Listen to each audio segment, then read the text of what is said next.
everybody, just calm down. Girl, just calm down. Welcome to the Everybody Just Calm Down podcast. I'm Jared. And I'm Po Theory. Danielle's glam ran long, so she will not be joining us today, unfortunately. But Dorit. Right. But next time you see her, she'll have a new hairdo. So that's so much suspense. Like, I hope it looks good. Me too, because if she come out here looking busted after I just told the people. I mean, she's our Beyonce, so listen, with much responsibility, what is it? With much power comes a lot of responsibility. Yes. I know. Oh, one person. I love Danielle. She got to get her hair done. Say that again? I said one person. I love Danielle. She got to go get her hair done. Girl, tell me about it, child. She just won't stop talking. I'm about to stop sending her those nice little comments. I'm going to block her from the comment page so she can't see it. She's getting a big head. Well, anyway, we are here, of course, to discuss Real Housewives of Miami, Season 7, Episode 6. We start off at the Goddess party because we left off last week with the girls in the Sprinter van. So we start off with the girls arriving to the Goddess party, which I kind of had a feeling it was going to be just extremely unserious. And we see within 5 minutes it is. The girls are confused about the party not being about Todd. Lisa is completely missing the point of the party and being Lisa. Alexia set herself on the throne. There was just a lot going on that I found to be funny. Right. I thought the mirror thing was cute though. I thought the whole idea of the party was really dope. I just hate that it's like you really want them to get something out of it, and then they don't. It's like I can see how frustrating that can be for Alexia, because I felt like that guy was like actually like this episode. I felt like we did shade him last episode, but this episode I felt like he was like really trying to like have them get something out of this, and he understands that I'm going to be on the show. It's my brand, you know, that whole thing. So I kind of felt bad for him. I thought the same thing. He was taking it like very seriously, like he wanted them to take it seriously. You could tell, right? And I did start to respect him a little more. I mean, I know I threw him a lot of shade about being from Instagram, but right, I like the party. Booty on him too. I know. And then speaking of which, so they move on to this red flag game, and I actually would like to play a less messy version of this game with my friends. I thought it was a cute game. I think it's a great game to play, but I don't think that this was messy. Like if you do it the way it's supposed to be done, I don't really think it's messy. I mean, that's fair. And if you play with a group of people that are actually self-aware, then, you know, some things shouldn't come as a shock to people. Yeah, fair. Because I had someone tell me one time, I had a group of friends tell me that I like to talk about myself a lot. And I was like, I do what?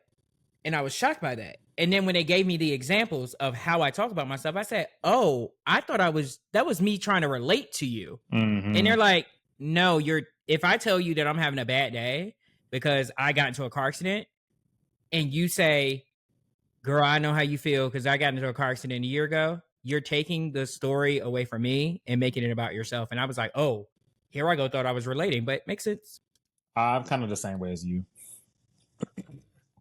But Lisa's in her feelings because she's red flagging the shit out of all of the turns, which I really wasn't surprised by. Is she because maybe because I'm looking at her like her dad died. Is she, because I was shocked that Larsa didn't get anything. When they did all those flashbacks, I was like, well, this tracks. So, yeah, I was going to bring that up in a couple of minutes, too, about Larsa. Sorry. But, no, it's fine. You didn't jump ahead. It's just, that was in my notes. But, I mean, yeah, if you set this season aside with her dad passing away, etc., but everything that we're saying with Lisa is, like, correct. Like, Lisa talks about herself a lot. She acts like her problems are, like, bigger than everybody else's problems, in my opinion. All the traits that people mentioned she was doing, she does. Larsa was just taking every opportunity just to whack her just because. You are tanned the freak down. I'm looking at your chest. That is crazy. Thanks for noticing. But yeah, to your point, everything that we're saying about Lisa, I felt like could definitely be applied to Larsa too. And I'm surprised. Yeah. I'm surprised the whole group kept going for Lisa and not going for Larsa, because to me, Larsa is worse than Lisa is. That's that's the vibe I was getting. But I also feel like it may have been like recent bias because they were so mad that she had them wait for 2 hours. So I feel like we gonna stick you a little bit That's because fair. you had us waiting. Yeah. And they all talk a lot about how she doesn't answer the phone. Like they all bring that up. I don't want to talk. Like that was I don't understand that. Yeah, I mean, yeah, true. Because I do the same thing. I'll look right at my phone if I don't feel like talking. Right. So at the end of the game, the girls kind of are scattering out, and then Guerdy forces Larsa to have a sit down with Lisa and decides to play the mediator. Which I feel like Guerdy had the best intentions, and I get where she was going. But I know when I'm in that space, like either Larsa or Lisa, I do not want a mediator. Like it's just gonna piss me off even more. Well, I mean, y'all had been trying to tell me about how annoying Guerdy can be, and I was like, "Well, I'm waiting to see it." Oh, I saw it. Yeah, I saw it in that scene. Like, girl, sit down. Like, and it like her feeling like that she can the end all be all to fix it or like be the mediator when you're over talking people. Sit down, calm down, girl. That was crazy. yeah, Like that was wild. yeah. I would have definitely been over that. Oh, I did want to backtrack because I missed one part. I did appreciate how Guerdy got Julia together and shut her up real quick when Julia tried to slide the thing in about Guerdy and how do you handle so and so, blah blah blah, and then Guerdy is just like, I mean, after I was physically assaulted, thank you. 8 down. Can we? And then the thing that is gagging me about that is you should not want to bring this up. Right. Do you know what how this happened? Even when they are sitting on this reunion stage at the end of the season, and the story is fully explained about how Guerdy was a good friend to you for stepping in very last minute, and you also did not treat her properly on the cruise. And then when we are discussing it, you throw water. Like, girl, get out of here. Oh yeah, Julia, she's definitely gonna come into the reunion backpedaling. Like, I already see that coming. Oh, she has to. Yeah. There's no redeeming. Maybe she can come in and say, and now that I'm raising 2 black boys, I understand. I'm so sorry. I'm so sorry. Maybe that. I don't know. Right. So speaking of Julia, then we move on to Julia with her social worker. Julia is meeting with the social worker because, of course, we know at this point that the adoption isn't finalized. So she has these check-ins. One thing that kind of caught me off guard, I didn't know this was a thing, but when the social worker asked, like, who's going to be the male role model, I was like, oh, that was an interesting question. Like, I didn't think they would ask something like that. The only thing that made me feel like that was not so much of an odd question to ask, they're in Florida. You're right about that. They're, like if it were New York, if it were LA, it's not odd to see 2 women or 2 men adopt children. Mm-hmm. But I could be wrong. Who knows? But I mean, like, is that a requirement for the adoption to be final? Like, if I was adopting, do I have to have a female role model walking around the house or close by? Because I'm a lady. Who knows? A very dainty one.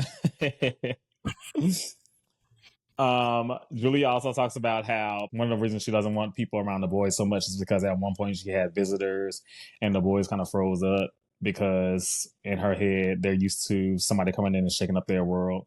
I thought that was interesting too. Go ahead. That's a lot.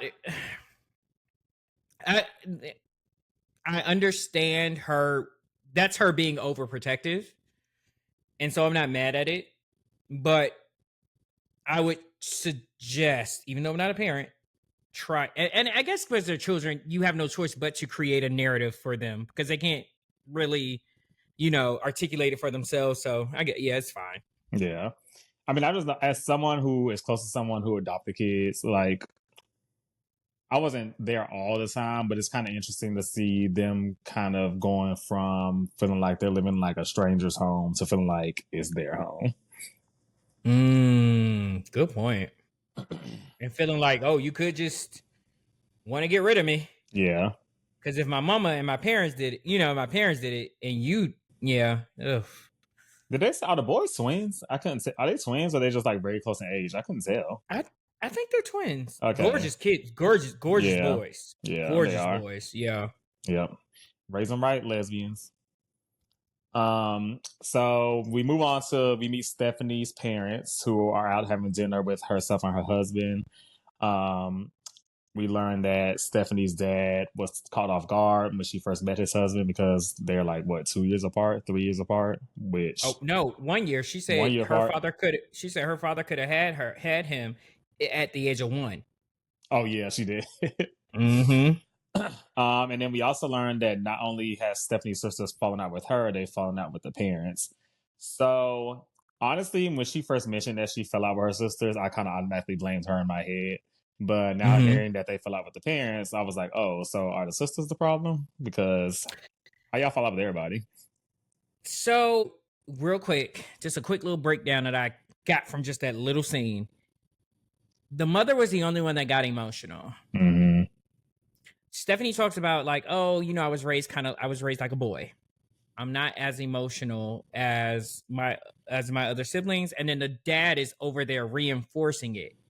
And when she goes on to say that the other sisters are sensitive, he is on camera reinforcing it. He shows no emotion about, they don't even talk and yada, yada, yada. But then the mother starts to get emotional about it. She's the only one that really, like, truly gets emotional about it. And so I'm willing to shoot the sisters a little bell. It seems like they have that weird dynamic that Stephanie was the golden child. Mm-hmm. And even though the other sisters probably could, and the mom wants to have a relationship with them, the mother may not be strong enough to go against the dad, her husband, and go against Stephanie. Like, it looks like Stephanie, especially now that Stephanie's rich, Stephanie and that father run that family. That's a fair point. Yeah. I hate to see that. I hate when like there's two parents or two people in a marriage and like of course it's not always going to be 50-50, but especially when it comes to like your own family, I feel like you should be able to at least speak up when you see like something wrong or something that needs to be fixed or something like that instead of just letting it ride because you're used to the other person being in charge. Like you are the mother. Yes. And then also too, let's be clear. Stephanie has a private jet. Stephanie is a multimillionaire. And your sisters decided to quit and completely cut you off and not deal with you.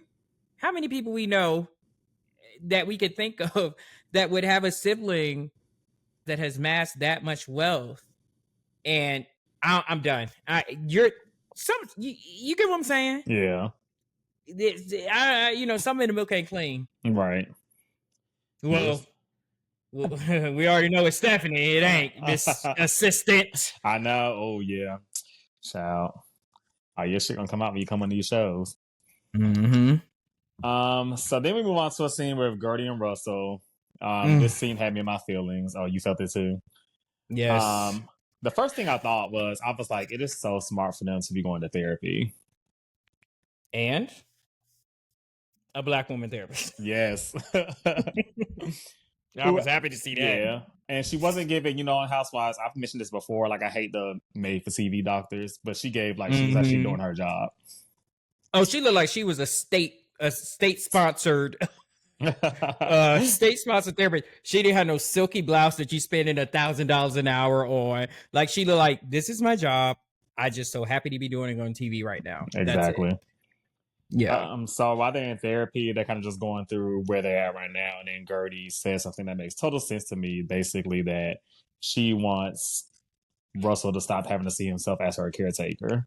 And she wants him to see her for, what she was and that she's recovered. I know. So sweet. And then... Go ahead. No, go. Okay.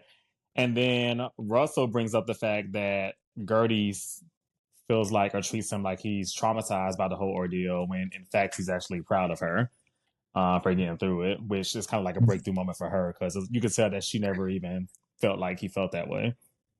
Girl, when he said that took me out. Yeah. That took me out because initially in the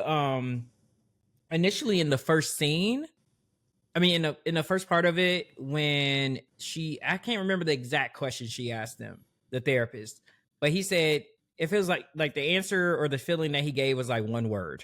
Mm-hmm. And I was like, oh Lord, here we go. Like another guy in therapy that's not saying much. But when he expressed that part to her and said, like, no, I'm seeing everything that you're going through. Like, I'm viewing you like, wow.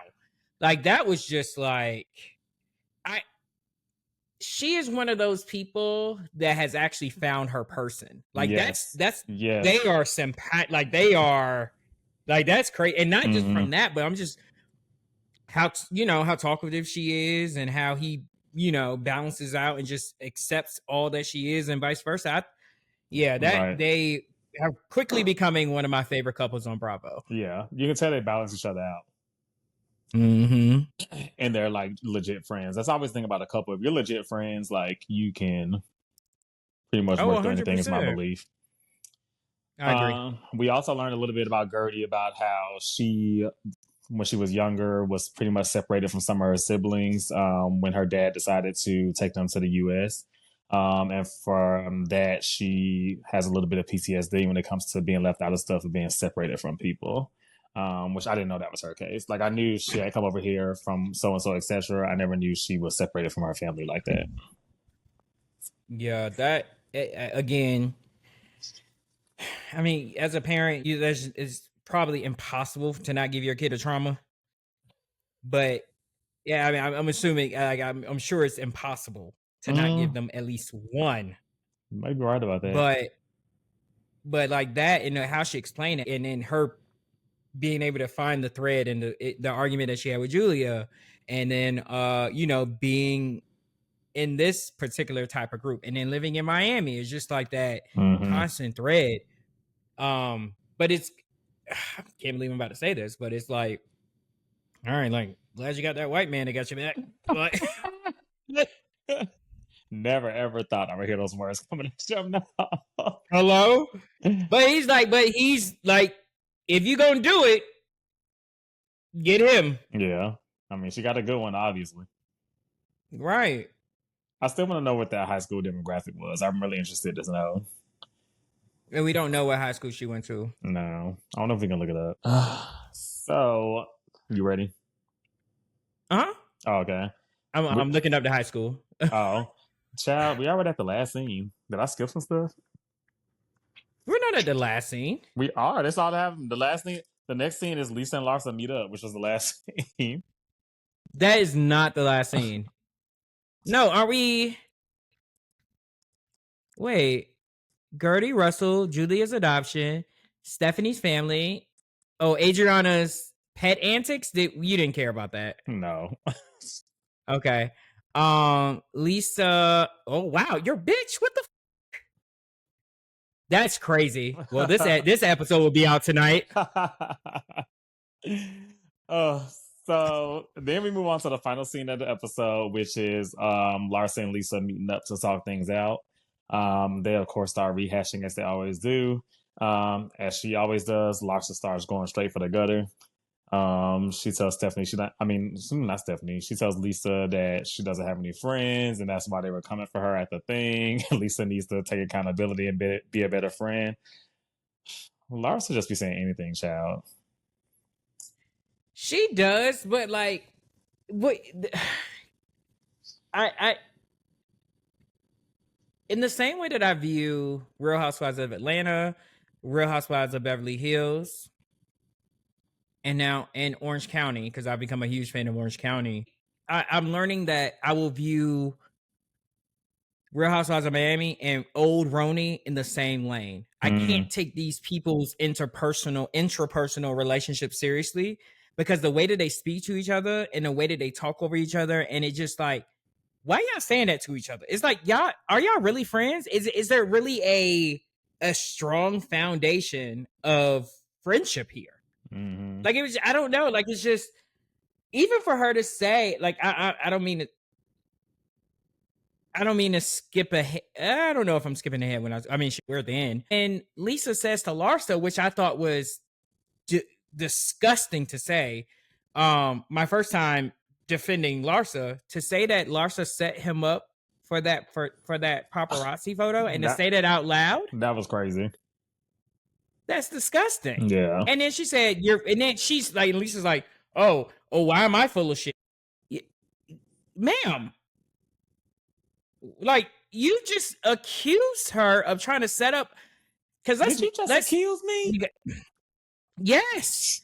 Let's be very clear. Let's not make it seem like this is just any other man that she's dating.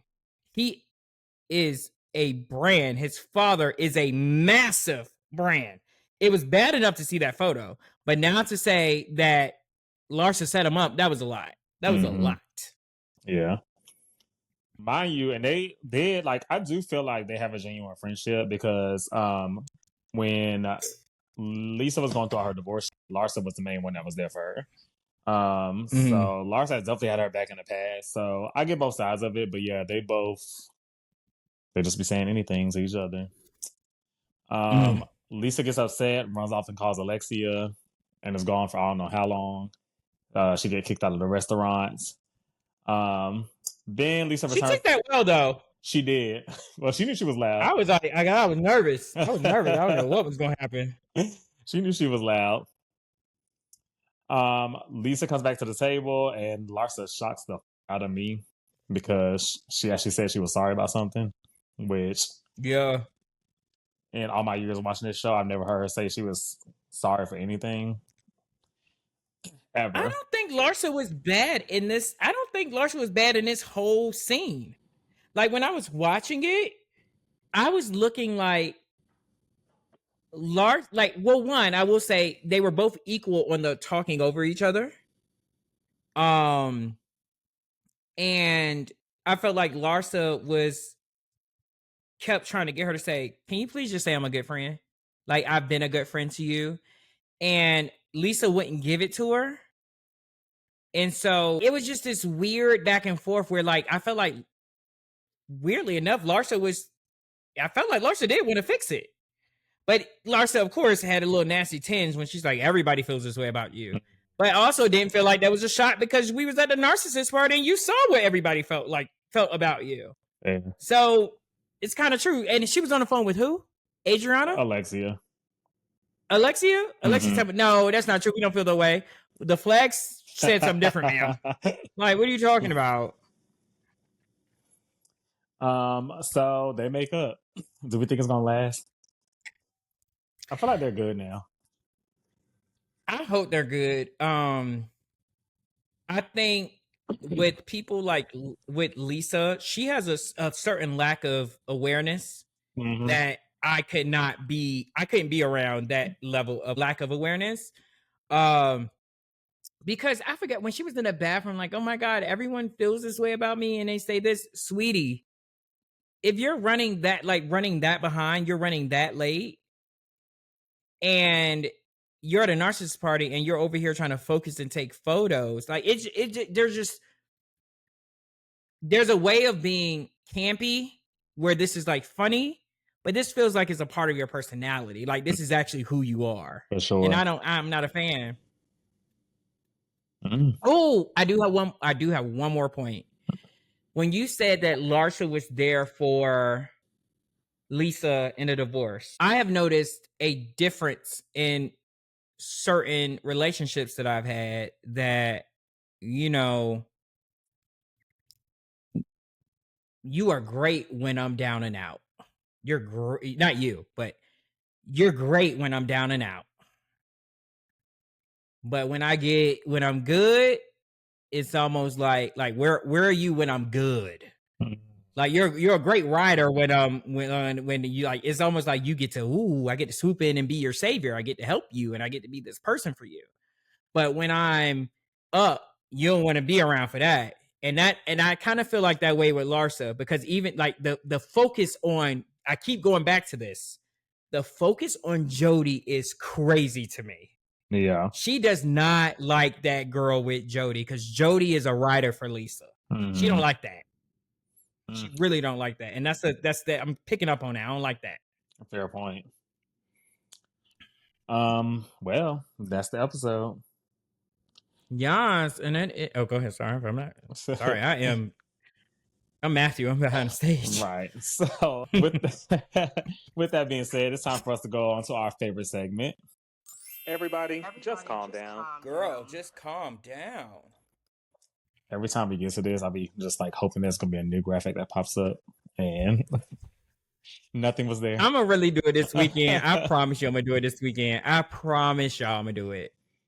So who needs to calm down for me? No one was really that bad this week, but I'm just going to give it to Lisa. For things we spoke about earlier, just the lack of self-awareness, the shenanigans at the goddess party. Like, Lisa, don't sit up there and prove everybody's point.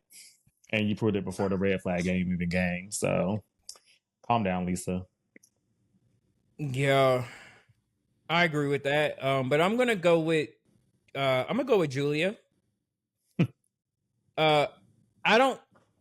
A little part of me feels like Julia felt like she had to fight for her spot on this show this season, and Guerdy is not the one who should be fighting for the show. Like you look bad. Like, and you're not like, you know how they said like I think, who was it? I think, no, Andy said this one time when he was talking about Kenya.